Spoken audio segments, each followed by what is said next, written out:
Merci Seigneur, voilà, je suis content d'être ici, d'être parmi vous, et un grand merci à tous les responsables de cette église.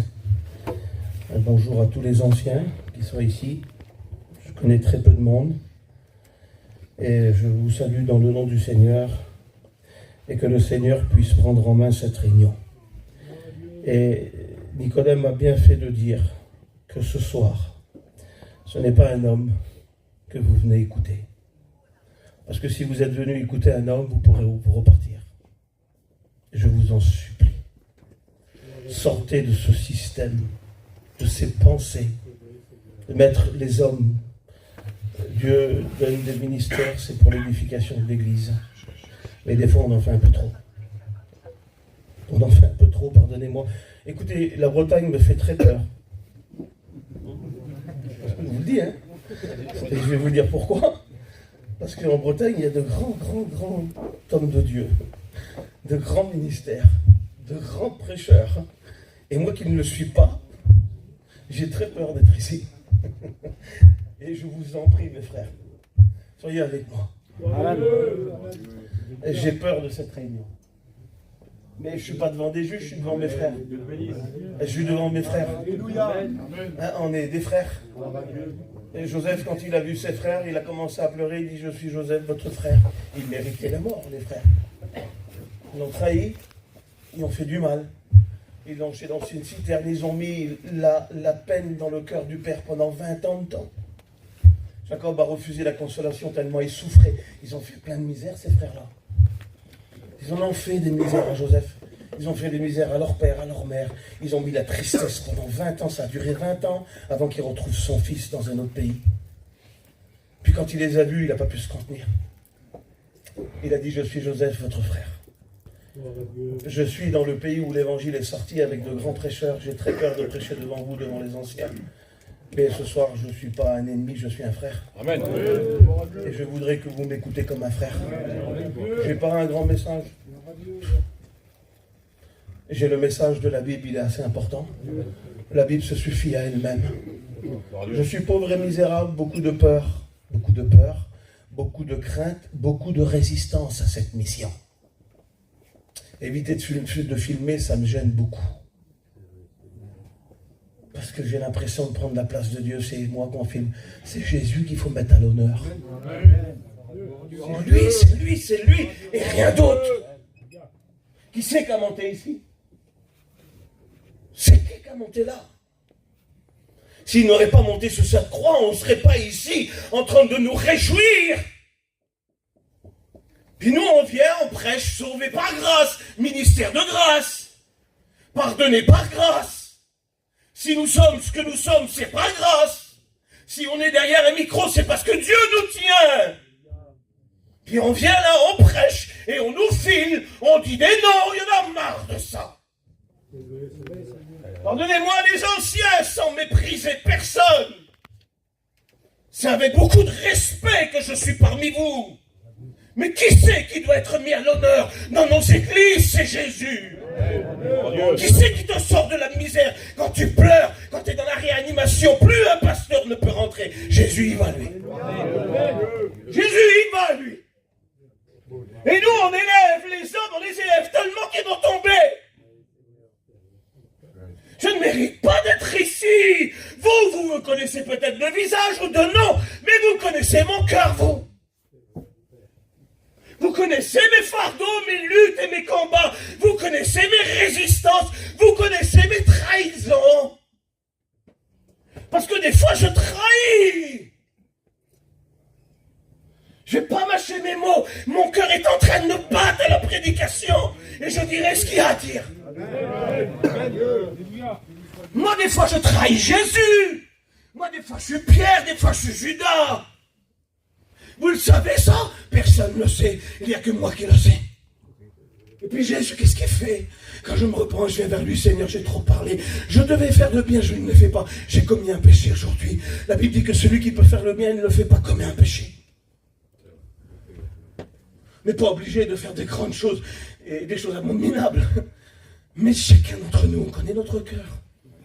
Et les fois où nous devions être châtiés, jugés par Dieu, et il a gardé le silence dans son amour parce qu'il nous aimait, ça c'est honorable pour lui. Quel amour qui manifeste envers nous. Écoutez, Marie, elle rouvre une porte qu'elle ne doit pas ouvrir. Elle rouvre une porte qu'elle ne doit pas ouvrir. Et il va remettre Marie à sa place. Elle rouvre la porte du miracle. Elle est audacieuse Marie. Elle est audacieuse parce qu'elle a porté Jésus. Elle a porté le Fils de Dieu. Imaginez-vous cette femme. En qui une grâce lui a été faite. En qui une grâce. Et ce n'est pas Marie pleine de grâce.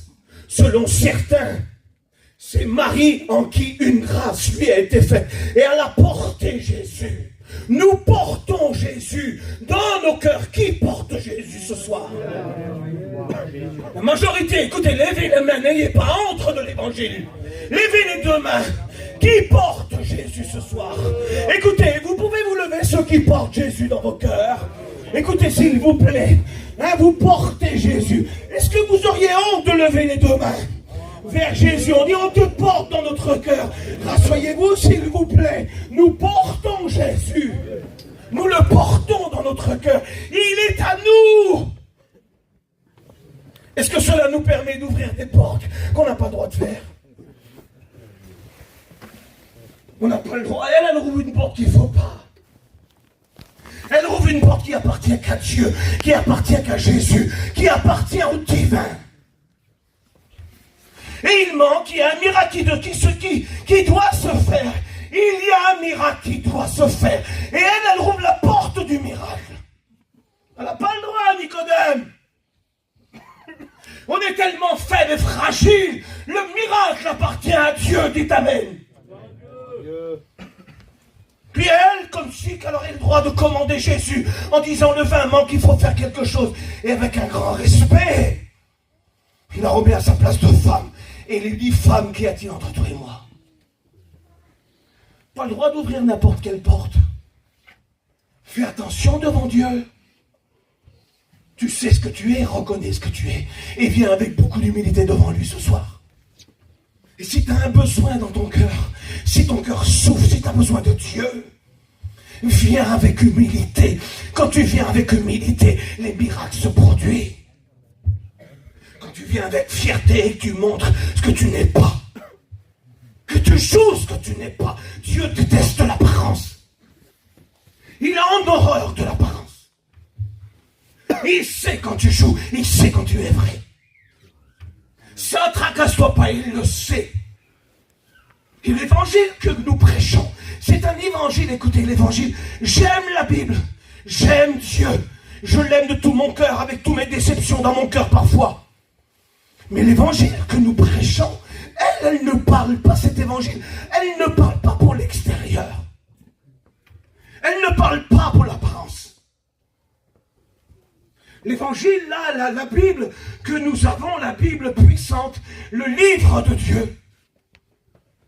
Supportez-moi si je parle un peu fort, c'est comme ça que je prêche et je ne changerai pas ma prédication. S'il vous plaît, laissez-moi prêcher.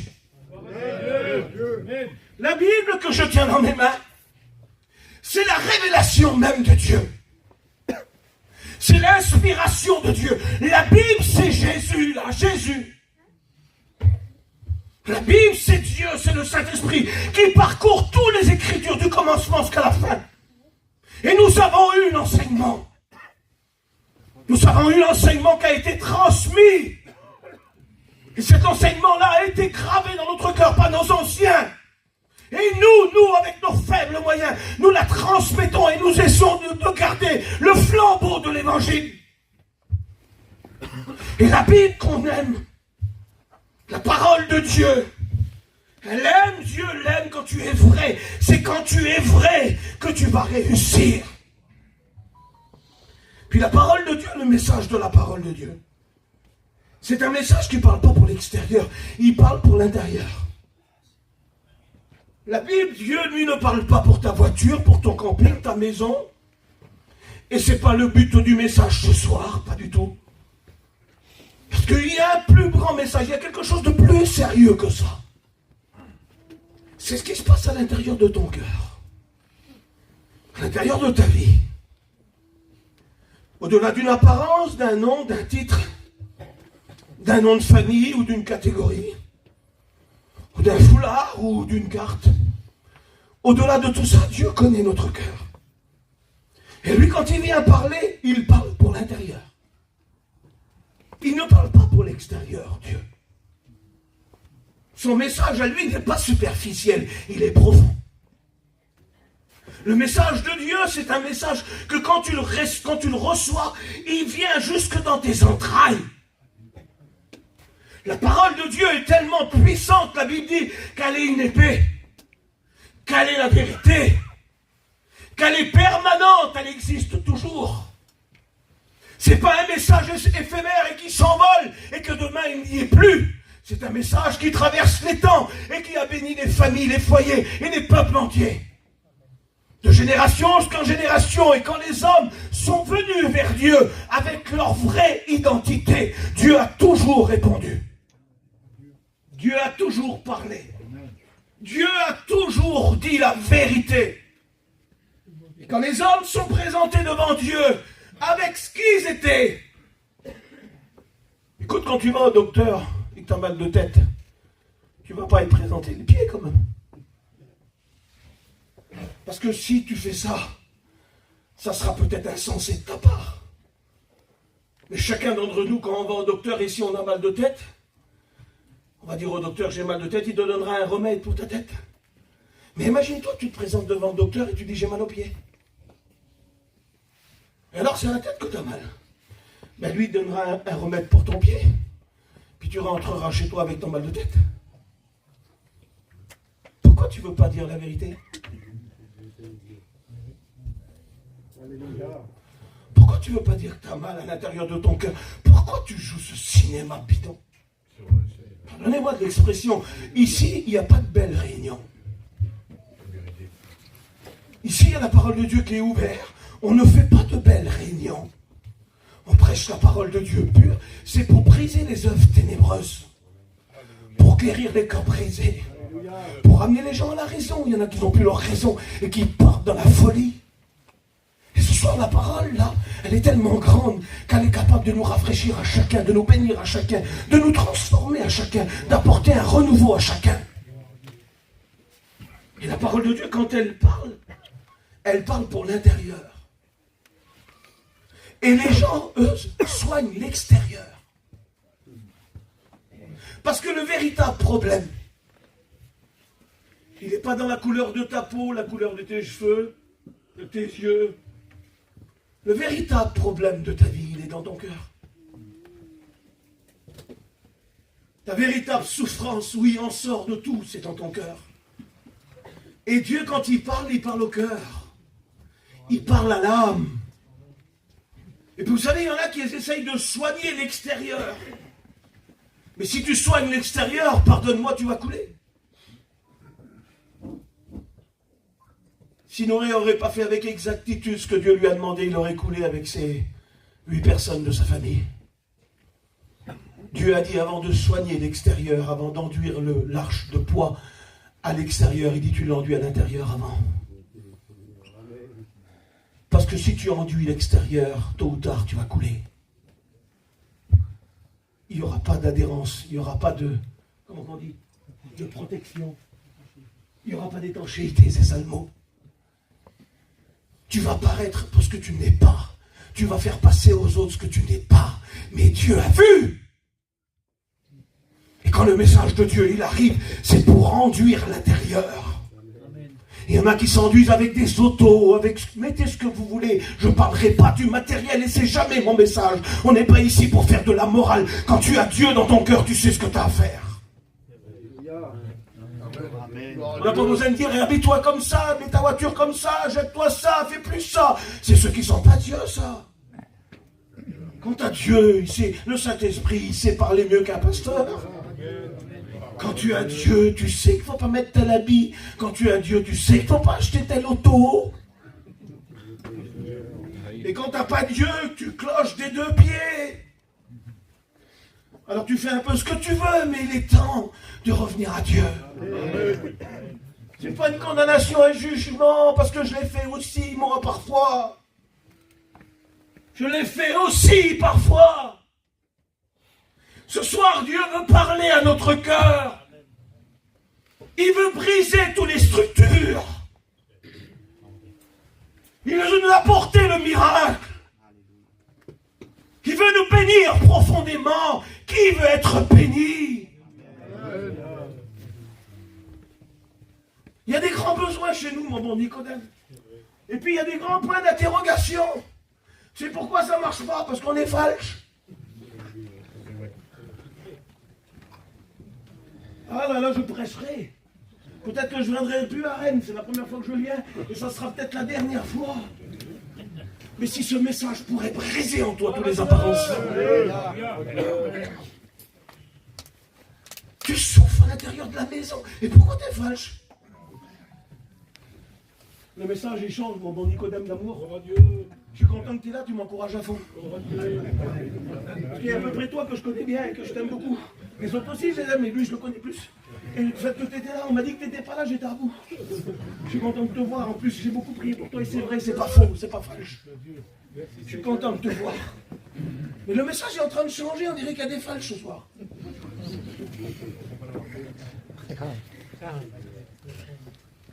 Et Dieu, il aime les falches. Parce que les falches, des fois, ont été trompés, troublés. Il y a eu un trouble dans le cœur. Le diable est tellement malin. Cette pourriture de diable est tellement malin.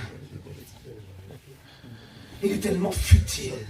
Il arrive avec la séduction, il arrive avec des choses, et il arrive à troubler notre cœur. Il trouble notre cœur, et notre état d'esprit change. Notre motivation pour Dieu change. Elle n'est plus la même. Et on se croit toujours pareil, parce qu'on a notre petite réunion. Mais non, Dieu, ce soir, veut te ramener à lui. Ramenez pas à la réunion, pas te ramener à la réunion, ramenez à lui, que cette année 2005, que 2025, il nous ramène à lui. Il veut nous ramener à lui et briser et enlever le trouble. Écoute, tu veux ton miracle? Plus personne dit amen, tout le monde a peur. Moi j'ai besoin de 2 miracles dans ma vie. J'ai besoin, je le dis haut et fort, et en plus je le dis dans toutes les églises. J'ai besoin que ma petite Gabrielle, qui a 5 ans, qu'elle parle pas. J'ai beaucoup de peine pour elle. Elle a un trouble de comportement, elle ne parle pas. J'ai beaucoup de peine pour elle. Gabrielle est le fruit du miracle. J'ai besoin qu'elle parle. Puis il y a quelque chose qui tarde, je ne sais pas ce qui est en train de se passer. J'ai besoin que mon fils revienne à Dieu. J'ai besoin aussi d'être surtout vrai devant Dieu. Il n'est plus temps de jouer des rôles. Il n'est plus temps d'avoir une apparence. Il y a une femme dans la Bible, je ne sais plus où est le verset, parce que vu que le message est en train de changer, je suis obligé de suivre. Je ne sais pas pourquoi je suis obligé de suivre. Je suis obligé de suivre le Saint-Esprit. Je ne peux pas aller, il y a plein de choses que j'ai marquées ce soir, mais je ne peux pas, Dieu. Je suis obligé de suivre le Saint-Esprit. Saint-Esprit, quand il parle, il va où il veut. Je crois que c'est Proverbe 21, il dit le cœur du roi est dans les mains de l'Éternel, il est comme une source et il incline où il veut. Et ce soir, Seigneur, par le Saint-Esprit, incline ta parole dans les cœurs qui as besoin. Incline, va vers moi, Seigneur, viens vers moi, j'ai besoin, moi, regardez, j'ai besoin de Dieu.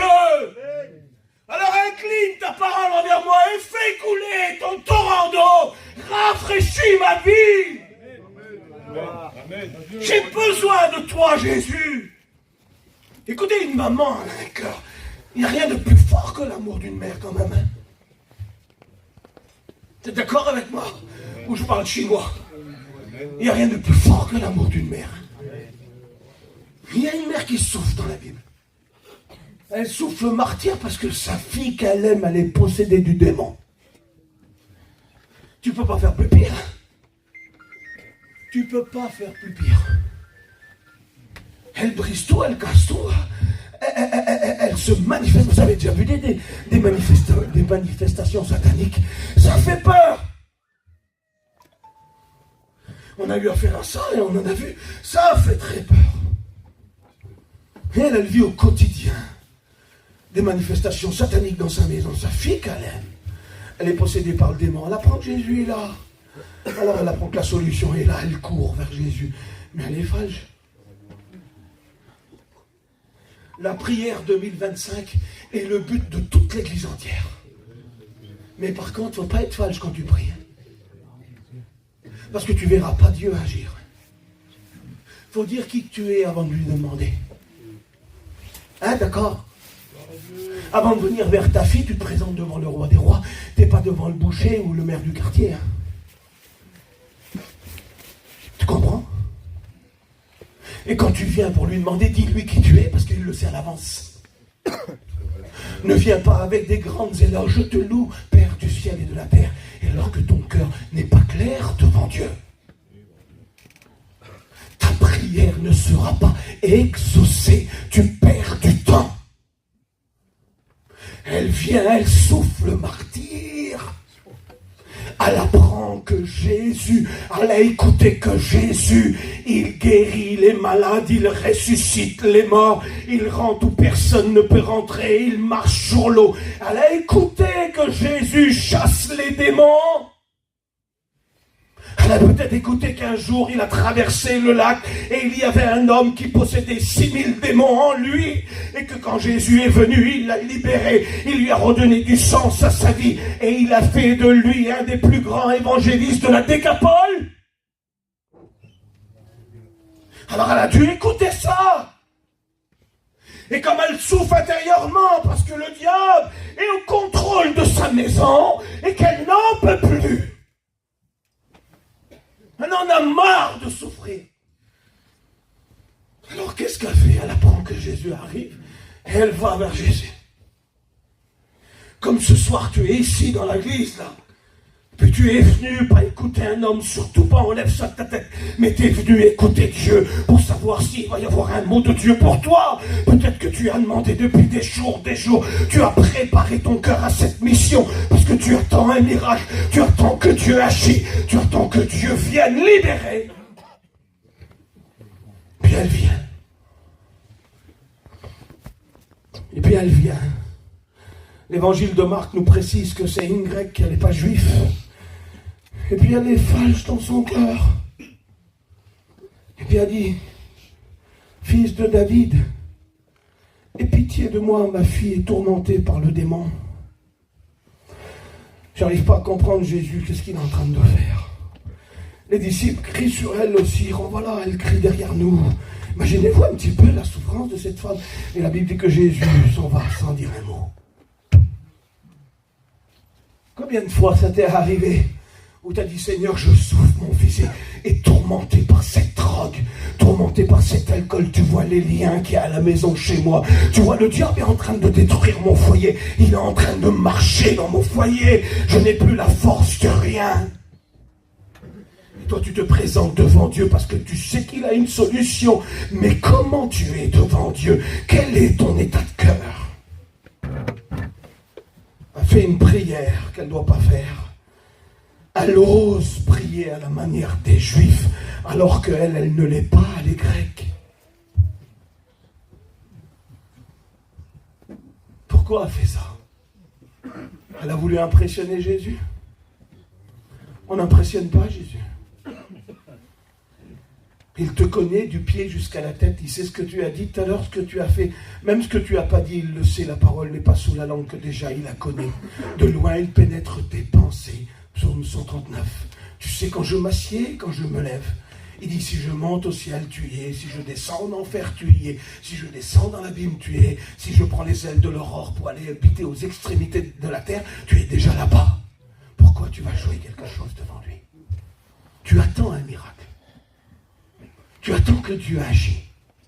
Tu attends que ta prière soit exaucée.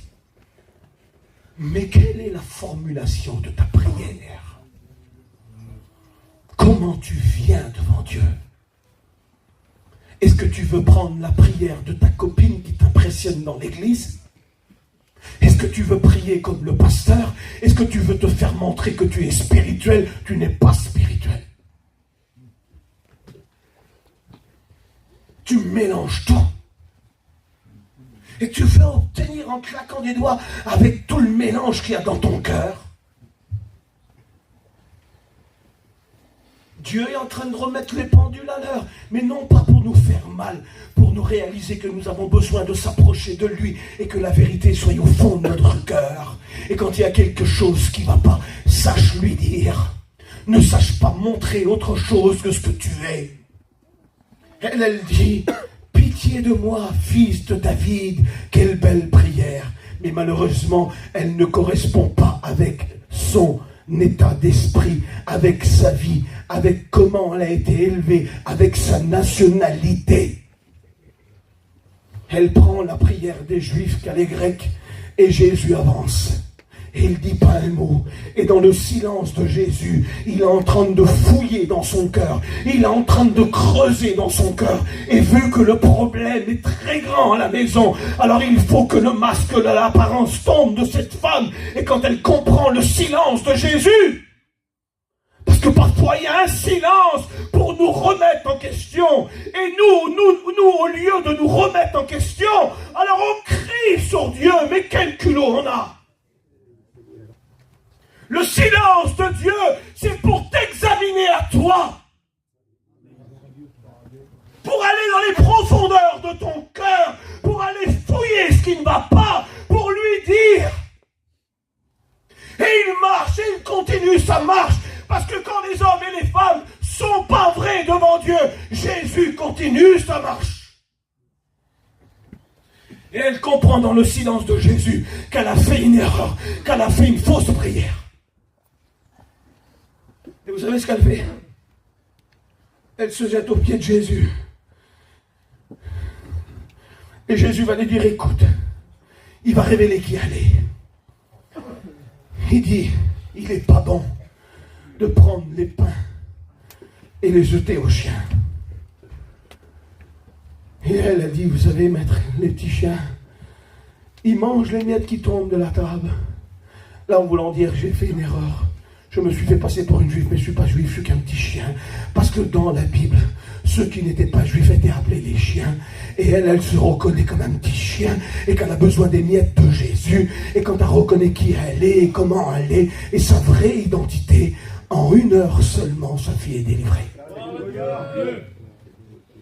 Quand tu es vrai, en 1 heure, ton problème s'arrange. Quand tu n'es pas vrai, tu marches 40 ans dans le désert et tu y meurs. Deutéronome, chapitre 1, 11 jours pour arriver en Canaan. Et là, ces 11 jours sont transformés en 40 ans. Et la Bible dit qu'ils avaient de l'eau plein la barbe, d'écailles plein la bouche. Dieu les alimentait. Mais la Bible dit qu'ils sont tous morts dans le désert. C'est une autre génération qui est rentrée. Est-ce que tu veux mourir dans ton désert? Ou est-ce que tu veux ce soir enlever le voile de l'apparence? Je sais qu'il y a un silence. Et il y aura peut-être silence jusqu'à la fin. Parce que la Bible dit que quand il n'y a pas de révélation, le peuple est sans frein. Et je crois que ce soir, il est en train de révéler des choses dans ton cœur, dans ton âme, pour que toute apparence tombe et que la grande bénédiction arrive. Vous savez que Dieu écoute les prières. Je n'ai même pas lu un verset. Il faut qu'on lit un verset quand même. Il faut qu'on lit un verset. Elle est trop grande, la Bible. Alors on va lire un verset. Tiens, il vient un verset dans l'esprit. Et on va le lire parce que vu que ce n'était pas le message, donc j'ai plus de verset. Mais là, il y a un verset. Alors on va lire. Merci à Dieu pour la parole. Tout ce que je vous ai dit, je suis content parce que ça ne vient pas de moi. Et c'est pas pour vous faire du mal, c'est pour vous sortir du trou que le diable a mis dans votre cœur. C'est juste pour ça que vous obtenez vos bénédictions. Il faut prier, j'ai l'habitude de dire la prière, ça marche la prière. Quand tu t'approches de Dieu, ça marche. Quand tu viens chez Dieu, ça marche. Mais comment y venir en devant toute apparence? J'ai mal à ma tête, Seigneur. Soigne ma tête. J'en ai marre de te montrer mon pied, parce qu'il n'y a rien qui se passe à la maison. Mon cœur a mal, Jésus, viens m'aider. Écoutez, approchez-vous, on va lire un verset.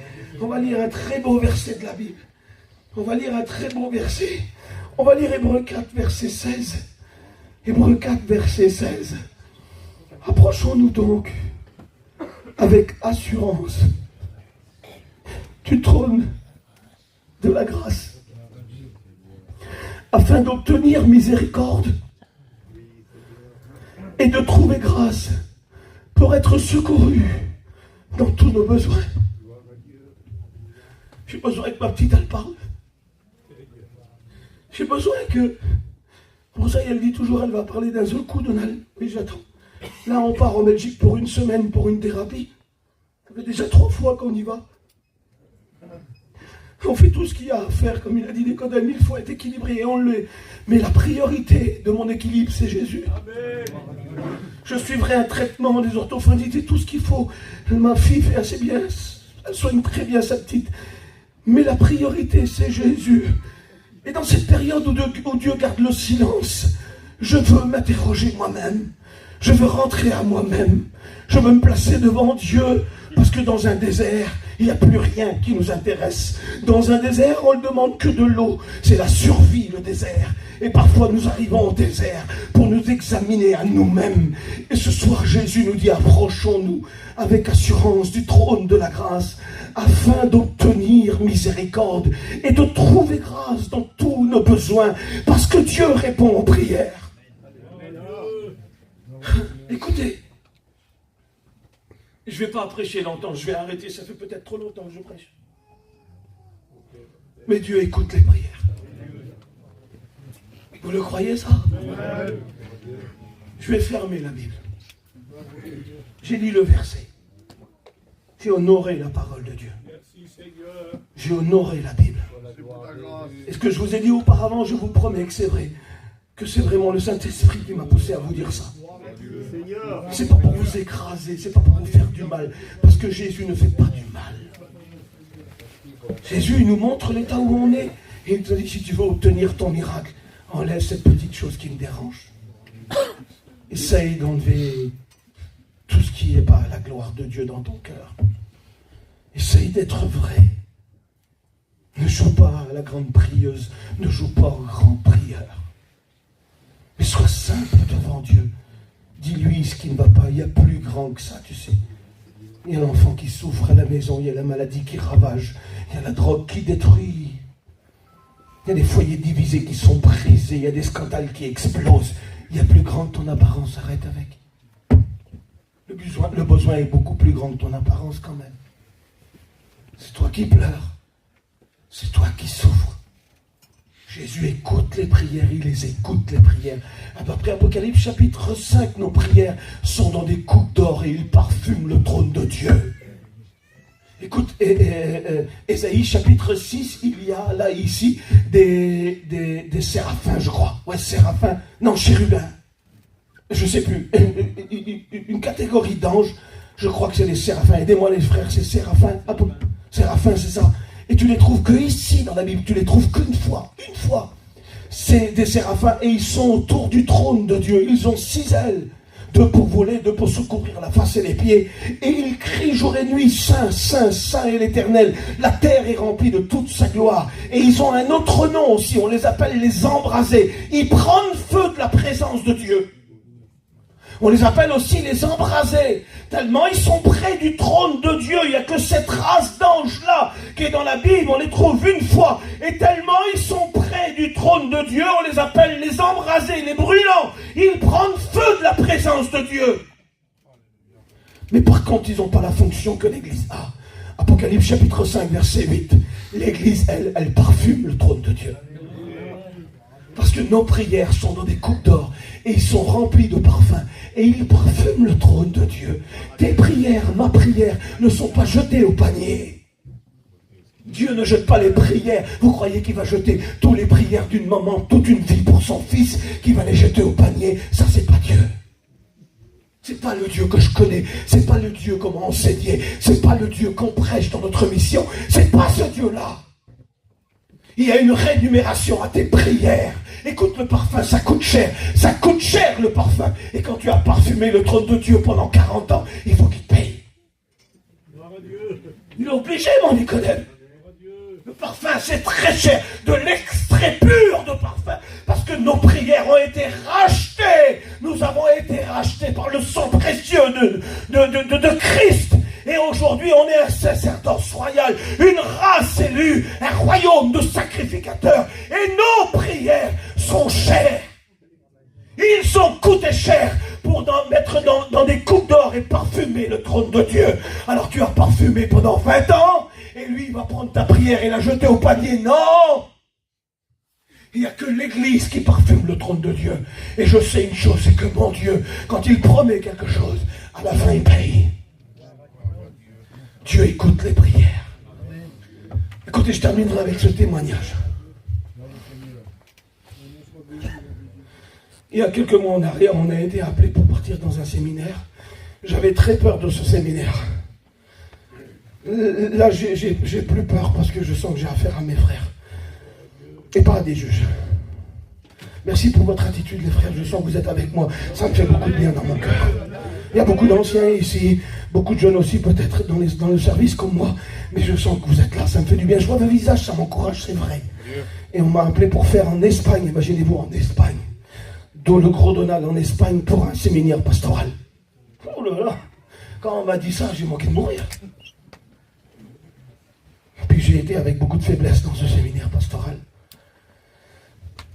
Et puis à la fin, j'ai été beaucoup encouragé parce que on a appelé, écoutez, je vous dis ça comme ça, et c'est sans char et peine, je vous promets que c'est vrai. L'invité principal du séminaire, c'était moi, c'était bien comme ça. C'est David, le grec, qui m'invite, avec tout l'Occitanie, tous les pasteurs d'Occitanie. Imagine-toi, c'est moi l'invité principal, mon bon Nicodème. Imagine-toi, je prêche à tous les pasteurs. Après un mois ou un mois et demi avant le séminaire, on a appelé Samy. Alors ça m'a un peu soulagé, j'étais avec lui. Et avec beaucoup de combats, on avait beaucoup de mal à y aller. Vous savez, pour tout vous dire, cette mission, je ne voulais pas la faire. J'en avais peur et j'étais beaucoup découragé. Je ne savais plus comment faire. Il n'y avait pas de train, les cartes ne marchaient pas. Il y avait tout plein de complications. J'avais une vieille voiture, je disais, je prendrai la vieille voiture, mais en vérité, je n'avais pas envie d'y aller. Je ne vais pas être falche. Parce que des fois, tu n'as plus envie. Et c'est bien de le dire. Et puis mon petit copain qui est là, c'est pas un pasteur. Il m'a beaucoup encouragé, il m'a dit, si tu veux, je viens avec toi, moi. Et il est parti, en ce moment, sa petite maman est beaucoup malade. Vous savez, c'est la fille à Tarzan qui est partie près du Seigneur. Elle est beaucoup malade, sa petite maman, et puis il a dit, je vais venir avec toi. Ça m'a beaucoup encouragé. Beaucoup encouragé. Lui, il m'a beaucoup encouragé. Je n'avais pas d'effort, j'ai pris les billets de train au dernier moment. J'ai comme ça, s'il n'y a plus de train, tant mieux. Parce que j'étais beaucoup découragé. Beaucoup attaqué. Des grosses attaques, tu sais là. Des commandos qui viennent du cœur des ténèbres pour te briser. Et lui m'a beaucoup encouragé. Et ce soir, la prédication, c'est pas pour vous écraser, c'est pour vous aider. Quand on est parti au séminaire, j'ai appris ce jour-là que Dieu était capable de crever des pneus. Je ne savais pas que Dieu crevait des pneus. Et ce jour-là, je l'ai appris. Et quand on est parti, arrivé à Clermont-Ferrand, Samy, il se crânait parce qu'il venait mettre 4 pneus, 600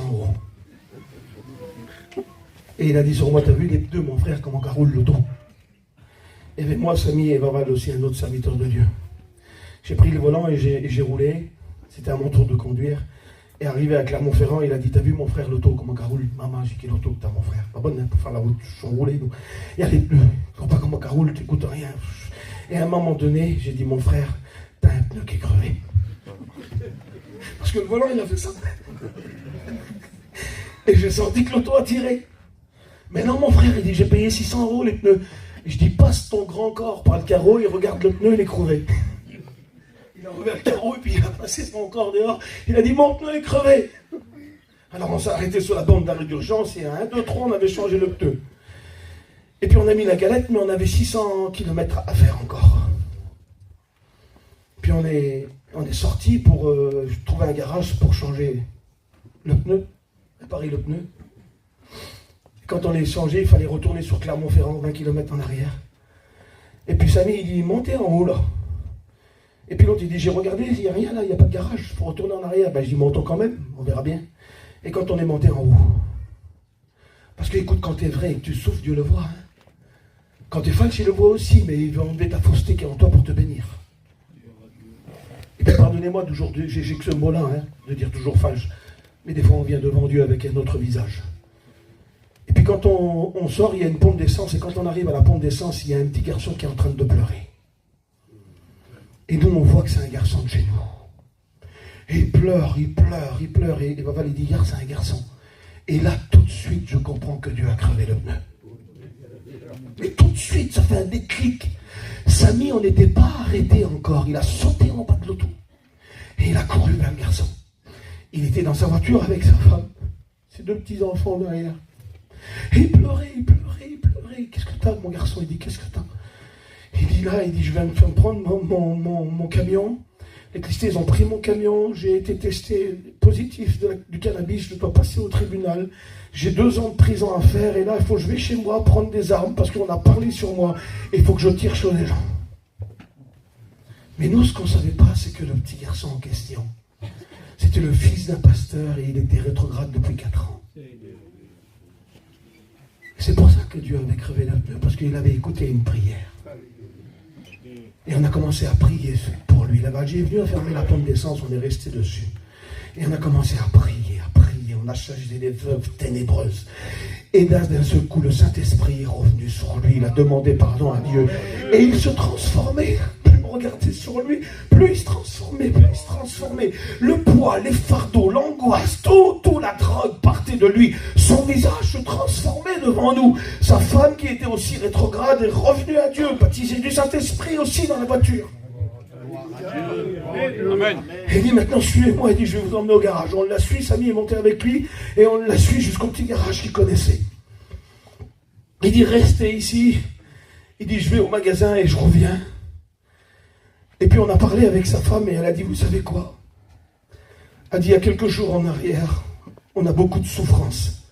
On a été accusé à tort. Il a voulu se venger. Il dit, on s'est mis dans un terrain, on est tout seul, on n'a pas d'eau, pas de courant. Il dit, tout le monde est contre nous, on souffre profondément. Et il dit, il y a quelques jours, j'ai demandé à Dieu, j'ai dit, Dieu, je voudrais que 2 hommes, d'ailleurs, que j'ai jamais vus, viennent chez nous. Et la prière qu'elle avait faite secrètement dans son cœur, mais qu'elle était vraie devant Dieu. Tu as crevé les pneus, on a sorti au moment précis, à l'heure, à la seconde précise, pour ce petit foyer-là. Et ce petit foyer-là est revenu à Dieu. Sa prière avait été exaucée. Lui, il est venu avec des chocolats, avec des gâteaux. Il dit, il faut que je vous fais un présent. Et Samy connaissait bien son père. Son père, c'était un pasteur. Il dit, donne-moi le téléphone à ton père. Il l'a appelé sur le parking. Et puis il a dit, c'est Samy. Puis l'homme, il dit, qu'est-ce qu'il y a, Samy, qu'est-ce qu'il y a? Il dit, on est avec ton garçon, il est revenu à Dieu. Ils ont commencé à pleurer, à pleurer, à pleurer. Puis, quelques semaines après, il m'a rappelé, il m'a dit, Donald, il m'a dit, j'ai été à l'église, j'ai été renouvelé du Saint-Esprit, il y a eu des prophéties pour moi, on est revenu totalement à Dieu. Il dit, je vais faire 2 ans de prison, ça a été annulé. Il dit, j'ai récupéré mon camion, parce que nous on a dit, tu vas récupérer ton camion, tu vas retrouver des arbres, tu vas retravailler, et les Christiens vont te laisser tranquille. Et tout ce qu'on avait dit, ça s'accomplit, parce que la prière était vraie. Écoute, je t'en supplie, sois vrai. Sois ce que tu es. Je viens devant toi, Seigneur, j'ai mal, je souffre. Je ne veux plus jouer le chrétien, je ne veux plus jouer la chrétienne, ça ne va plus. J'ai besoin de ton aide. Je suis peut-être un converti rétrograde ce soir, mais j'ai besoin de toi, Jésus. Écoutez, la nuit est avancée. La nuit est avancée. Il n'est plus temps de jouer des rôles. L'Apocalypse, quand Jésus parle aux 7 églises de l'Apocalypse, à chaque fois qu'il parle à la fin des lettres, de la première à la 7e, il dit, si quelqu'un a des oreilles, entend ce que dit l'Esprit. Si quelqu'un a des oreilles, entend ce que dit l'Esprit. Est-ce que tu veux entendre ce que l'Esprit t'a dit ce soir? Pas un homme, pas un homme. Mais tu reconnais dans ton cœur que c'est Dieu qui t'a parlé. Tu reconnais dans ton cœur que le Saint-Esprit t'a parlé pour ta bénédiction. À un moment donné, à la fin de la dernière église, je crois que c'est l'église de la Odyssée, c'est l'église de la fin, c'est l'église d'aujourd'hui. Il dit, si quelqu'un entend ma voix et ouvre la porte, il dit, j'entrerai chez lui et je souperai avec lui. Écoutez, le souper, c'est le dernier repas de la journée. Après le souper, c'est la nuit. Jésus, lui, c'est l'étoile du matin. Nous attendons l'enlèvement de l'église. Mais après, il y a la nuit qui arrive, c'est la grande tribulation. Et nous, on n'est pas de la nuit, on est du jour. Et Dieu veut nous prendre avec lui, il veut qu'on parte avec lui. Mais il faut qu'on soit vrai.